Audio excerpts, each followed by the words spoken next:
against my better financial judgment, I bought a zoo. Not a house or a car, but a zoo. I thought that if Matt Damon could do it, I could do it too, right? Well, about a week into it, I have fallen into 7 shit piles. Monkeys have tried to grab my ass, and my donkey has tried to maul me. Kevin, he's a real jackass. But, it's not so bad after all. The tigers have only tried to maul me once while trying to feed them. And I know I'm not Tiger King level cool with the big cats, but a girl can dream, right? Well, my favorite tiger is Carol Baskin. I thought to myself, what the fuck did I just do? I could have bought a dog kennel? Or could I also write a speech to warn other fellow forensic nerds, the clear demographic to be buying zoos, from doing so as well? Well, I was lucky enough to find an article from ADDA in the 8th shit pile I fell into that states 6 million captive animals are in zoos, while only 10% of those animals are endangered. This shows that zoos aren't doing anything good for the environment like they claim they are, but are instead adding to the climate change crisis and putting animals in cages for human entertainment. Because while Kevin may be a literal jackass, zoos are figurative jackasses and they need to be put down. Except for Kevin. He could stay. So through problem, causes, and solutions to our obsession with zoos. Because the answer is simple. Capitalism. And the next time my monkey Lauren Boebert grabs my ass, it's going into a poetry. My monkey! So what about a monkey named Lauren Boebert? After buying the zoo, I had to do so. And Kanye West was having a discount. So while Lauren is getting VIP treatment to the zoo, let's talk about 2 problems. The climate change crisis and animal rights violations. Zoos aren't doing anything good for the environment, like Kendall Jenner trying to cut a cucumber. So let's talk about SeaWorld. They have violated the Clean Water Act multiple times by paying thousands of dollars in fines for ammonia, ecstasy, and common waste runoff into Mission Bay. It seems to me as if Lizzo and SeaWorld took a class together about putting on nice fronts. Air travel is the leading cause for the climate change crisis and is the number 1 way on how they transport these animals. Because while I can barely afford breakfast, Shamu over here is getting VIP treatment. The animals that they are transporting through air travel were caught unethically, using cyanide bombs and torches. Because if the white man can't use them against humans, they will use them against orcas. Now, imagine sitting in a novice prose round, being so bored out of your mind, you can feel it shrinking. Well, now you can relate to zoo animals. Due to the lack of stimulation that the zoo animals are getting while being in their cages, this is causing their brains to shrink. And the only brain we should be shrinking is Trump's. In a jail cell. While putting animals on display for human entertainment is raising the desire to want these animals as pets. As I would like you as my pet. Rawr. So being seen as an object, not having very many rights, and being seen for entertainment is both something that women and zoo animals can relate to.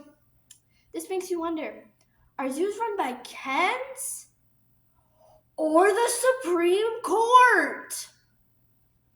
Now that we've discussed how zoos are run by politicians who look like tortoises who freeze on television, and how Shamu is getting VIP treatment, let's talk about the effects zoos have on the biodiversity and the animals' brains. Zoos are killing the biodiversity of reefs and forests by taking away keystone players and putting them into cages.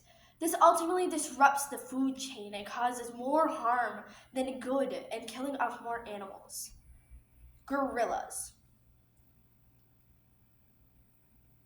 That's the punchline. But no, really, gorillas and most men at frat parties are key seed dispersal agents that help keep the forest alive and abundant. But as zoos take them out of their forests and put them into cages, This is destroying the forest. And this is because zoos only have one thing on their mind: profit. It's as if zoos saw that one South Park episode with the underwear gnomes and liked it just a little bit too much.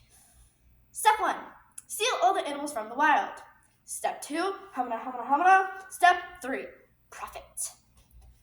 Due to the lack of stimulation that these animals are getting while being in their cages, this is causing their capillaries to shrink, their dendrites to become less complex, and their blood flow to their brain ultimately being less.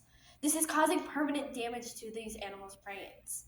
So, you know how when a toddler gets really bored, they turn into little J6ers? Yeah, that's how orcas are. But except for destroying your house, they kill their trainers. Except for me. Gramps was in the backyard. Tilcom was a killer whale. No, really, he killed 3 people. This was due to the lack of stimulation that he was getting in his cage. He was isolated from the other orcas, and blowholes only do so much. The only stimulation he was getting was from the killings. He was essentially getting a high off of them. Who knew that animals could get high?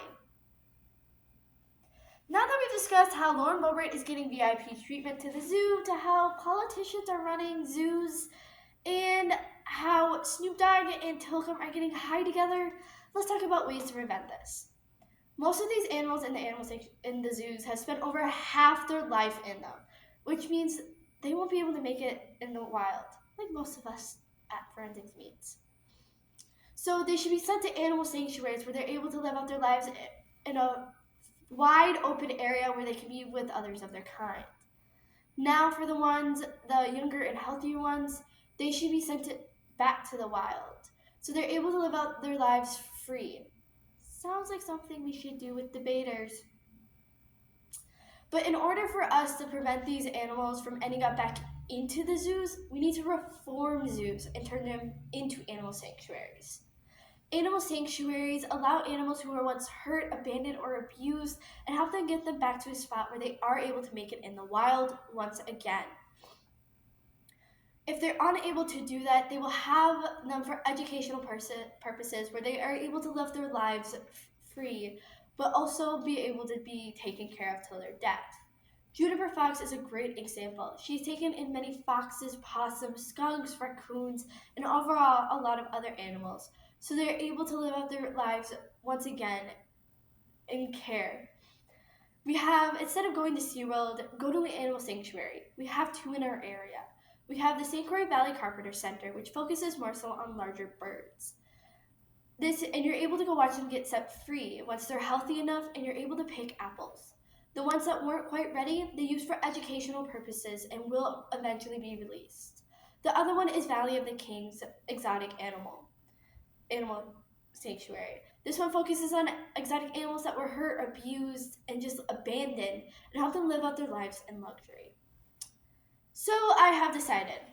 I am going to close the zoo, send all the animals to animal sanctuaries where they can live out their asses shitting, grabbing lives, in peace and luxury. I'm going to use that money to buy a house and some weed for Kevin so he can finally chill and stop trying to maul me. Zoos aren't doing anything good for the environment like they claim they are. They're instead taking animals away from their environments and destroying them. They're adding to the climate change crisis. Animal sanctuaries are a great alternative for family events and are doing the original purpose of what zoos were meant to do. I have a QR code of the 3 animal sanctuaries that I described today, so you're able to look more into them and possibly donate so that we can keep them open. Instead of leaving zoos to destroy the earth with climate change, we should leave it to the Republicans to do it for us.